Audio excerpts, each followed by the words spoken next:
Mari kita kupas tuntas. Tahukah kalian? Sosok yang selama ini kalian anggap hanya duduk diam, ternyata sudah turun gunung. Ya, Bapak Joko Widodo sudah menyeberang ke Bali. Jangan remehkan langkah ini. Memang alasan pertama beliau hadir adalah undangan pernikahan. Tapi jangan tertipu. Ada agenda kedua yang jauh lebih berbahaya bagi PDIP. Pengarahan kepada seluruh jajaran PSI. Apa artinya? Konsolidasi PSI semakin kuat. Kekuatan baru sedang dibangun, perlahan tapi pasti. Dan ini ancaman serius bagi PDIP di Bali. Ingatlah siapa Jokowi itu. Beliau adalah pemimpin yang adil. Dari periode pertama hingga periode kedua, dari barat hingga timur Indonesia, Jokowi tidak pernah membeda-bedakan daerah, meskipun di sana beliau kalah. Di Aceh, beliau kalah telak. Tapi pembangunan tetap hadir. Di Sumatera Barat, beliau ditolak 2 kali.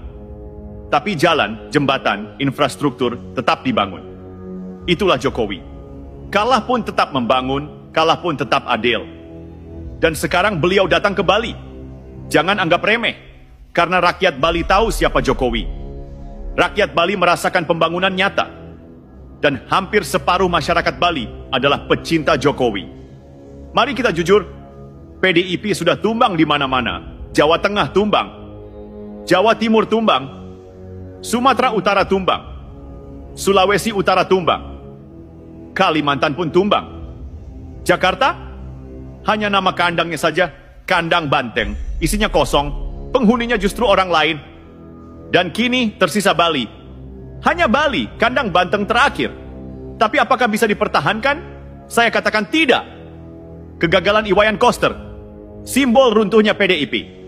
Bali kenapa? Karena rakyat Bali sudah muak dengan kepemimpinan yang malas, yang gagal, yang tak mampu bekerja. Iwayan Koster, gubernur Bali dari PDIP, adalah simbol kegagalan itu. Sampah tidak terurus, rakyat disuruh urus sendiri. Proyek nasional sempat tersendat karena kelalaiannya. Saat Jokowi hadir, ia sibuk bersembunyi. Tapi ketika acara seremonial, barulah ia muncul dengan wajah penuh pencitraan. Inikah pemimpin yang layak? Inikah simbol PDIP di Bali? Tidak. Sekarang lihat peta politik nasional.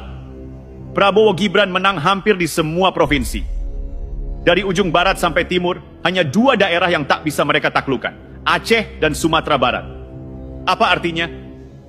Kekuatan dominan sudah bergeser. Dan di Bali bukan hanya Prabowo Gibran yang menjadi ancaman bagi PDIP. Ada satu lagi, Jokowi bersama PSI.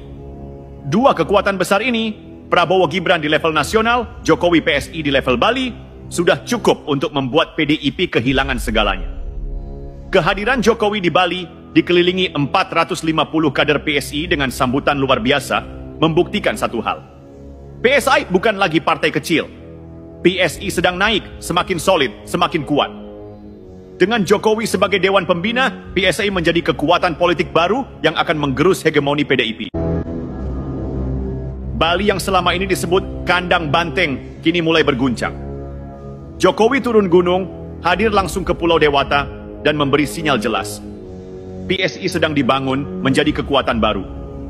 Sementara itu, di level nasional Prabowo Gibran sudah memenangkan hampir semua provinsi. Hanya tinggal Bali yang menjadi simbol bertahannya PDIP.